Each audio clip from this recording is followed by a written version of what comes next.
Mabuhay! Tikman ako yung banana Q. Ganito. Masarap. Alam mo, nagpunta kami sa, yung parang yung store, yung tindahan. Sinabi yung nanay ko, sinabi niya, punta tayo doon, kunin lang siya yung itlog.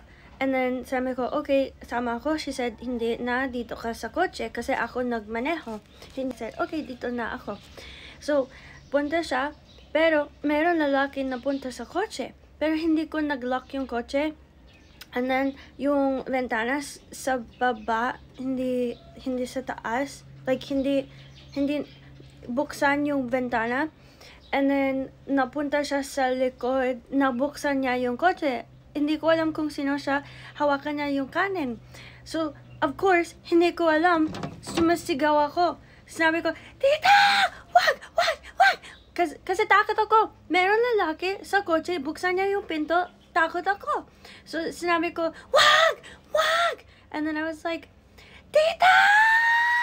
Like, really lakasan ko yung boses ko, okay?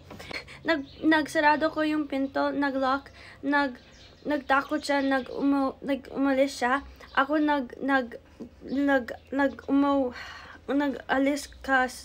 nagalis ako sa kotse. Napunta ko yung nanay ko, sinabi ko, meron lalaki na punta sa kotse. Nagalit ako, ganito ako. Meron lalaki napunta sa kotse. And then sinabi niya, ha? And I said, yun, siya. And then sinabi niya, oo.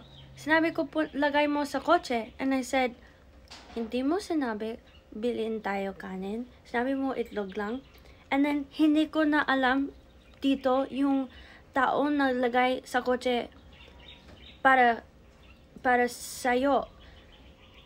Sa Canada, pag gusto mo kanin at saka itlog, ikaw madalhin sa kotse.